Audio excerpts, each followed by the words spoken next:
like to submit my qualifications for host of this Stab and Gab.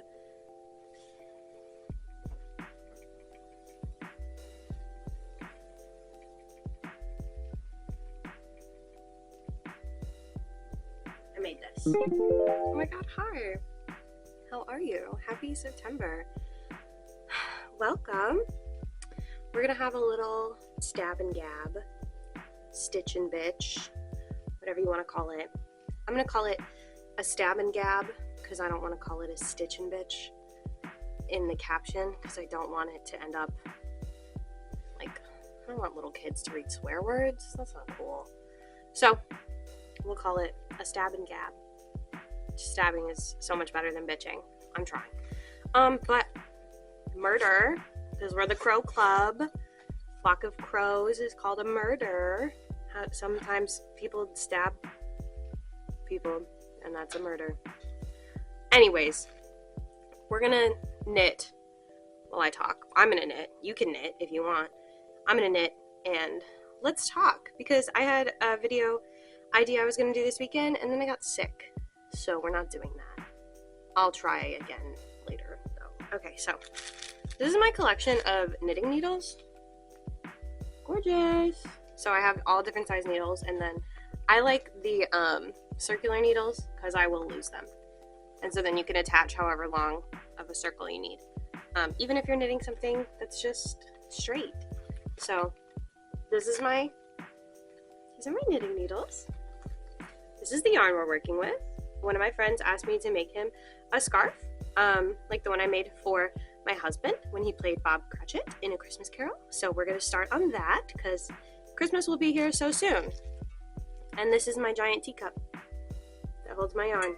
It had a saucer attached to it and it broke off, and I didn't like the saucer anyway. So here we are. Time to unwind. Okay, so I'll get started and let's get to yapping. Welcome back. Such a long time. We're gonna do like a little August wrap up. I'll gab about the books I read in August, and then we'll talk about what's coming up for September, which will be fun. That'll be one of our first months to celebrate the like holiday. I don't know what to call it. Sometimes it's like an awareness thing, sometimes it's a celebration thing, sometimes it's a prevention thing. So we'll just celebrate the designated months thing. Oh my god. Please someone tell me what it is called. I am just a girl. Maybe at the end of this video, we can make some pumpkin spiced chocolate chip muffins. I need to make them. I'm really excited about them. I love the fall, obviously. Okay, August was a rough month, okay? The books I read, out of the 5 books I read, there was like one good one. They were fine. I read them. They're in the stack, but not a lot of bangers, if we're gonna be honest, okay? Okay, the first one I read was called Tall, Dark, and Dead by Tate Halloway.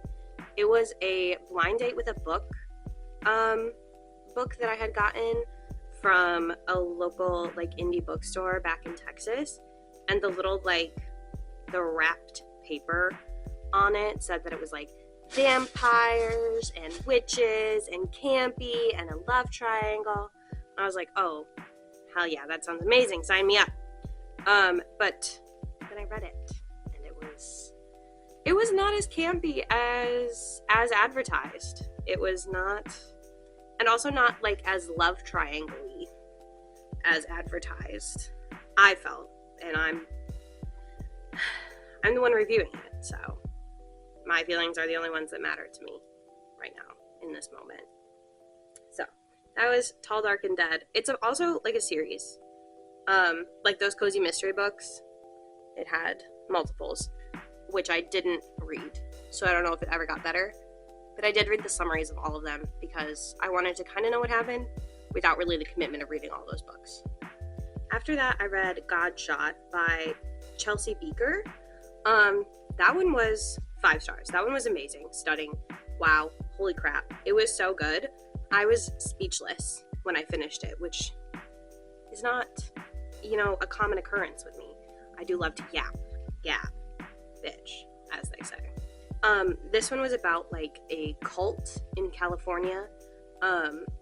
The main character was a 14-year-old girl, and she has a single mom, and they're living in this cult like community. And her mom gets like exiled from the cult, and she has to go live with her grandmother alone in this cult, and like it's crazy. It has a lot of really crazy stuff happen in it. It is a Christian cult, so it has like a lot of the Christian like religious trauma themes throughout it. But it also has like themes of like having important female relationships in your life, and those not always coming from where you think they would come from. So yeah, it was really good. I loved it. Getting attacked. This is Hark. He's my hummingbird boy.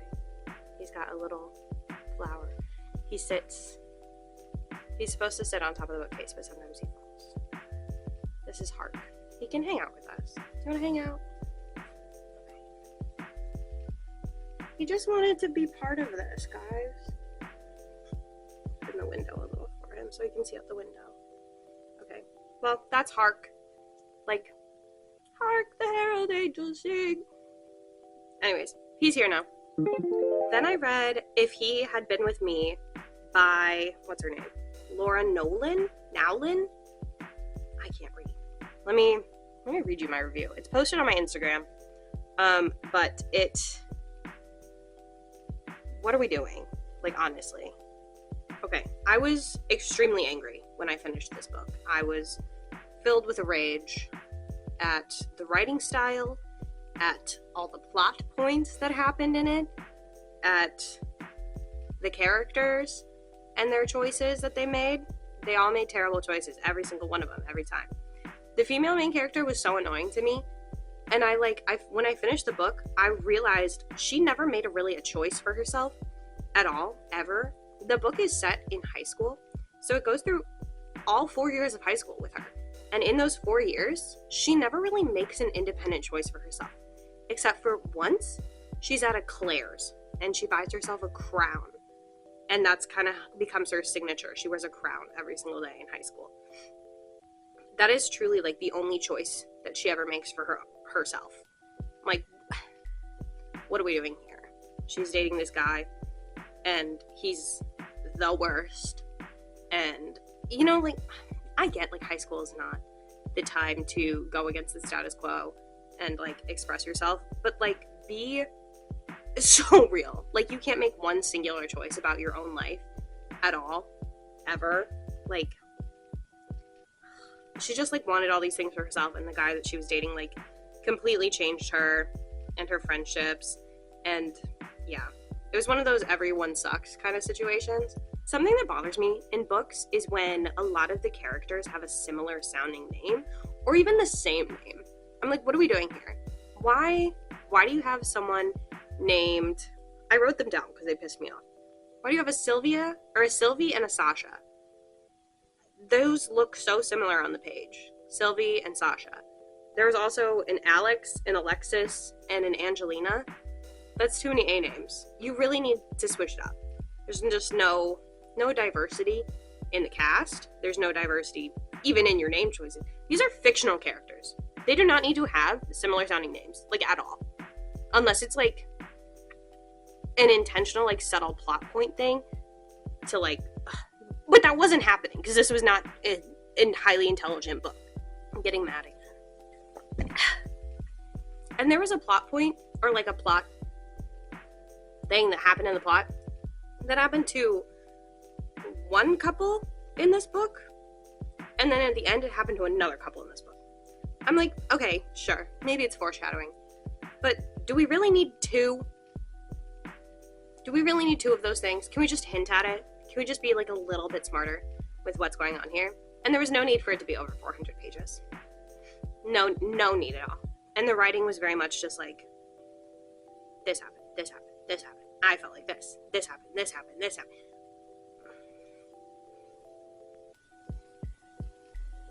Please. Anyways, Anyways, I'm glad that book is over, and I never have to look at it again. Next, we read a book called A Separate Piece, like world piece, not like puzzle piece. A Separate Piece by John Knowles. That was the book club choice for the book club that I'm in with my friends from theater. I want to say that when I started that book, I did not think it was the book that it was. I thought it was a different book. So I was like, oh my gosh, wow, I'm so excited I get to read this book. This is actually a book on my TBR. Let's go. And then it wasn't that book. And I really didn't realize that until like way too late in the game did I make that realization. About boys at a boarding school, and the war is on. This one is World War II. And so it's like an American classic. It's about like, you know, the loss of innocence in boyhood that comes with the war being on, and grappling with the realization of like things being different, and like losing your boyhood and having to like grow up too fast to like acknowledge the war and be too young even to go fight in it, or, you know, trying to get your education before you get drafted. But it tells the story not through necessarily them going to war, but through like an allegory of losing your innocence and your boyhood and like your friendships even, and like having to figure out who the real enemy is, and feeling like you have an enemy in someone or something, discerning where that kind of bias comes from, and then trying to unravel that and come to terms with the fact that that might not be true, that it's not always the person that you think it is that's your enemy. The enemy is the inner me. Nick Miller. Okay, finally, we read Valley of the Dolls. I did it for us. I read Valley of the Dolls. That was the last book I read in August. By Jacqueline Suzanne. This book, I don't feel like, as Jack Edwards would say, it did what it said on the tin. You know, like the summary of the book was like queer and feminist and empowering, and talking about like, you know, once you reach the top, there's nowhere to go but down into the Valley of the Dolls. And I don't feel like it went there. The little blurb on the back opens with like, in a time when women could only be one thing, and that was a housewife. Jacqueline enters, let me read it. At a time when women were destined to become housewives, Jacqueline Suzanne lets us dream. Anne, Neely, and Jennifer are ambitious young women in New York City and become best friends as they struggle to make their mark. Like, okay, so you're going in thinking, great. They're not focused on being a housewife. That's not what they want here. They want careers and ambitions and their best friends, and their friendship is more important than like whatever. That's what you're going in thinking. I don't feel like that's what was, like that's exactly what happened. I felt like a chihuahua when I finished it because I was shaking with rage. I was so angry. I rage read it the last couple chapters. I was like, what the fuck is going on here? What are we doing? What is going on? I'm gonna beat someone up. This is pissing me off. I wish those characters were real. I have some things to say to them with my fists, because what the fuck. So, kind of a couple duds for the wrap up. That's my fault. I picked books mostly by white authors on accident. I'm sorry. I'm sorry, guys. I let us down. I really did. I let me down. It's my fault. Now we know. That was my bad. August. Do better next year. Okay. Next on the agenda, we're talking about September. What's coming up? So September is Suicide Prevention Month, which is great. Definitely important to talk about. I think there's a lot of different ways to talk about and support suicide prevention. So I did some research on TikTok. Well, not really. I couldn't really do it on TikTok because you can't type in the word suicide without them being like, there's help. So I was doing some Googling. I found a couple articles that talked about books to read for Suicide Prevention Month. And a lot of them, shocker, are downers. A lot of them were like memoirs about people who attempted or are living with having a parent or a family member or a friend or a spouse who committed suicide. So a lot of fiction books about the same thing. For my own sake, for my own mental health, I didn't think it would be a good idea to do my intention of 3 books for the month, which would be a memoir, a contemporary, and a fantasy. That is normally my plan. That's going to be my plan.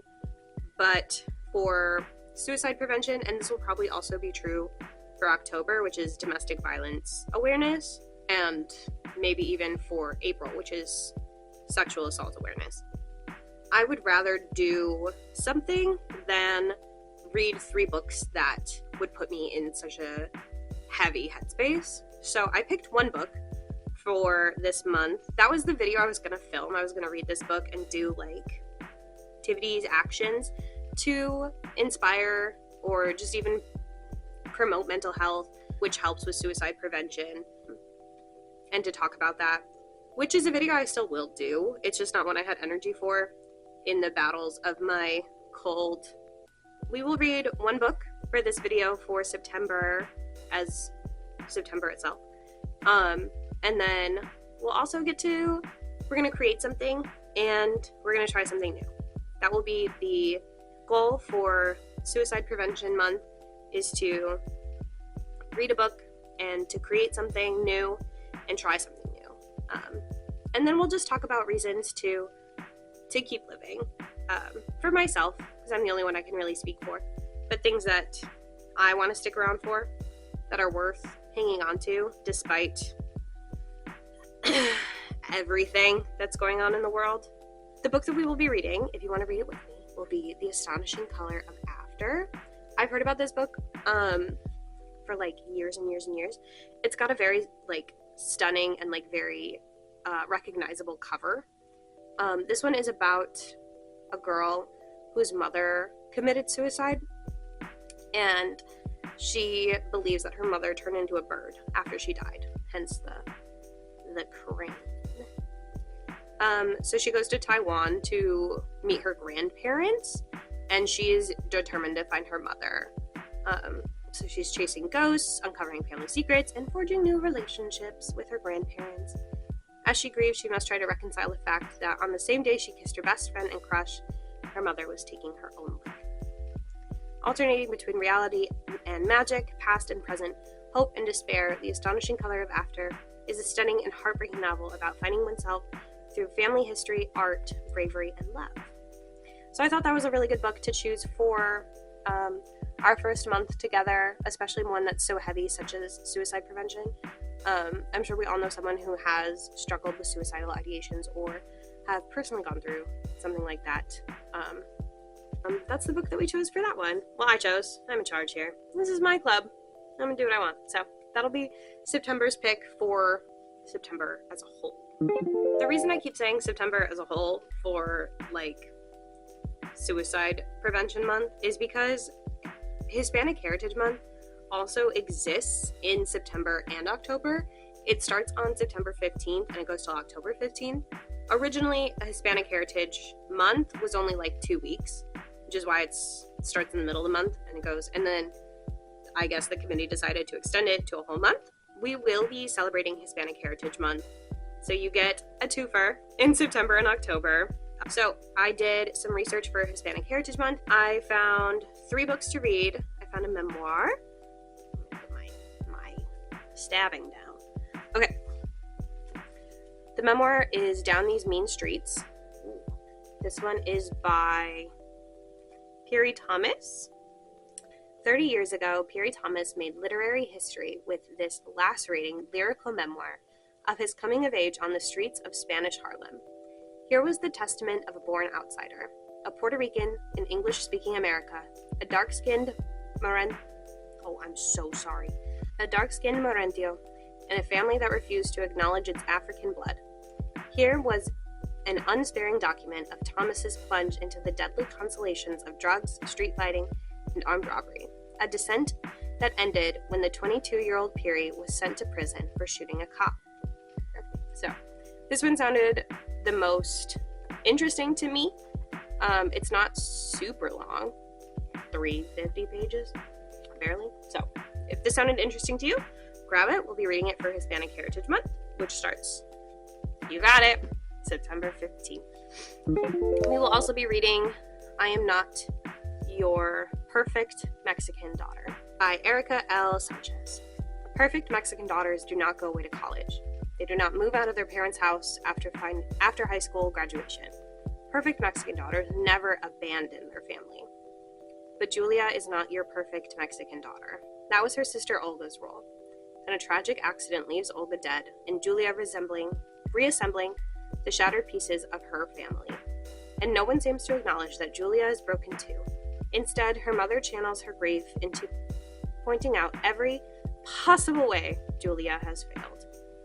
But it's not long before Julia suspects that Olga might not have been as perfect as everyone thought. With the help of her best friend, Lorena,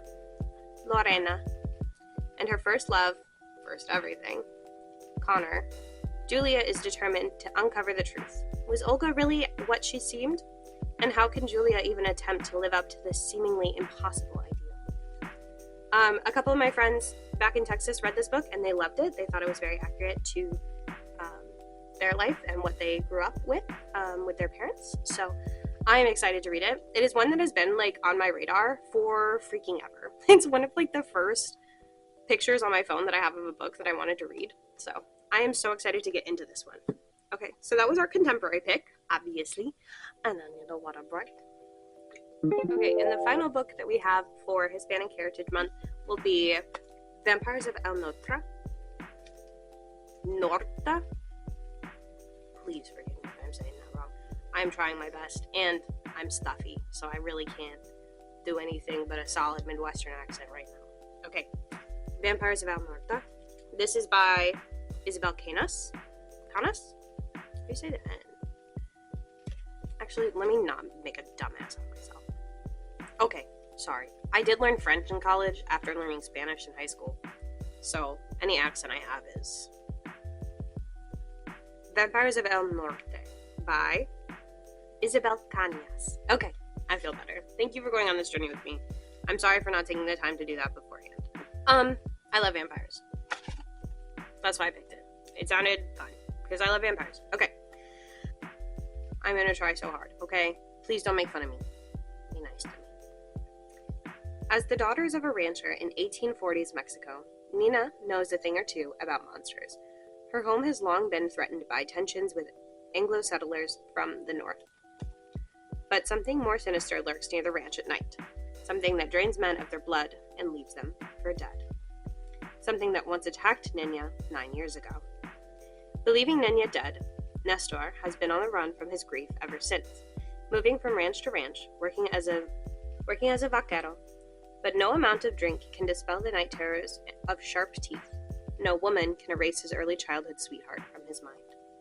When the United States invades Mexico in 1846, the two are brought abruptly together on the road to war. Nina as a curandera, a healer striving to prove her worth to her father so that he does not marry her off to a stranger. And Nestor as a member of the auxiliary cavalry. I can't even read the words in English. Cavalry of ranchers and vaqueros, but the shock of their reunion and Nina's rage as Nestor for seemingly abandoning her long ago is quickly overshadowed by the appearance of a nightmare made flesh. And unless Nina and Nestor work together with the past and face the future together, neither will survive to see the dawn. So good! It sounds so good! Okay. Also from Thrift Books, it came from Book of the Month. Since we're talking about Book of the Month, I need to address this. Book of the Month, please. I want to like your books. And I have nothing against the books that you choose. I have a problem with this being a different color on every single book and that color not always matching the book. it just throws me off to see this being a different color on every single book, and to see like an assortment of books on someone's shelves that are all a fun book of the month, and they're not organized in any particular way, and they all are very random colors, and they don't all necessarily go with the book. This one gets a pass. I think I'm colorblind again, because it's like yellow, probably, and the words are yellow, probably. But this is just my personal pet peeve with Book of the Month books and this little square not being a consistent color. That was my tangent. I'm sorry. But these are the books that we will be reading for Hispanic Heritage Month. So exciting! That will be September 15th to October 15th. So we'll talk about Hispanic heritage. This is the book we are reading for Suicide Prevention Month. And that's everything for September, I think. September will be great. It's the start of fall, technically, with the, is it the autumn equinox? It's not an equinox. Solstice? No. Solstice is June, December. It is the equinox. Smart cookie. Okay, anyways, that's all. See you soon. Let's make some muffins. Little BTS B-roll. You're stinky bud. Baby, I told you, if you're looking to be a creator or an influencer or whatever you want to call it, but finding an angle in your own kitchen, that was my own personal hell. That was so hard. This is the most simple recipe in the world. I love to bake, but even this is like, I really think anyone could do it. You need spiced cake mix, spice cake, pumpkin puree, pureed pumpkin, and mini chocolate chips. In my efforts to figure out what temperature to bake all of this at and for how long, I was looking up recipes because I deleted the Facebook thing like an idiot. And some people were adding water or milk. Not my style. So we're just gonna whip this up. It's so simple. I'm really excited. These are so good. And I love the fall. Obviously, I can't say that enough. So we'll throw all of these into the trusty KitchenAid. This is my grandmother's KitchenAid, and I've inherited it. It's from, I believe, the 70s is what my mother told me. Oh, so good. Okay. You do the whole thing of cake mix. Stinky's here. She's gonna eat it. She's gonna make a mess. Apparently I've never worked a can opener before. Well, if you can open the can correctly, that's great. If not, just suffer in silence, which I've never done.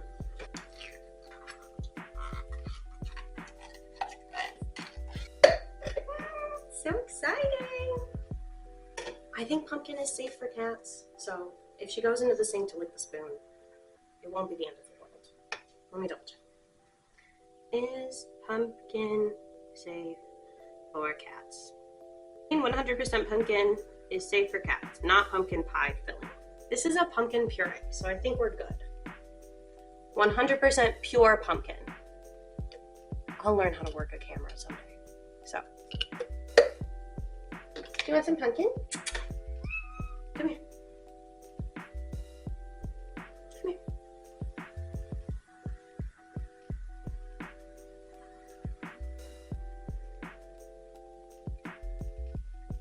Thank you, Stinky. Misty! Where's your sister? Misty!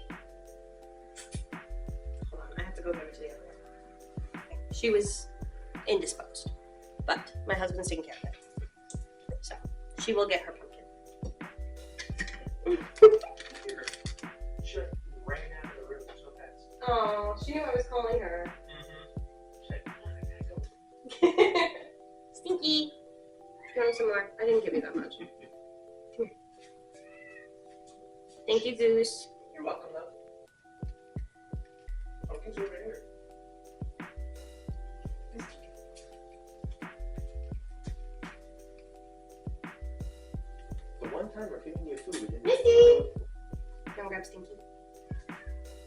Misty. Come here. You gotta make your debut. Thank you so much. This is great content. Yeah. Throw this away. I guess I'm in here now too. Thank you, Misty. I like mini chocolate chips in here. I do like maybe half the bag. I really don't do that much because they are so small. They're just everywhere. So just measure with your heart. That's probably good. We can always add. We can't subtract.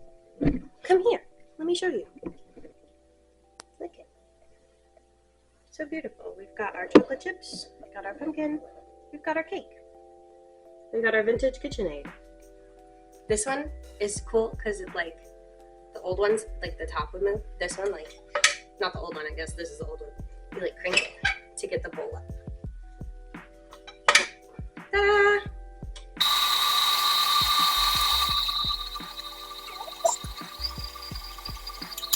Okay, honestly, that's literally it. They look perfect. I'm so excited. Okay, those look about the same. They look pretty even to me.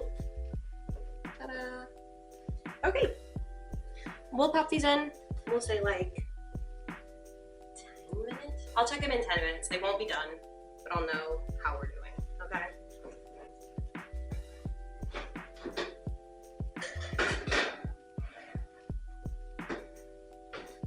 10 minutes on the clock. Thank you for coming on this journey. See you in 10. Some idiot turned the microphone off for the last clip, so my bad.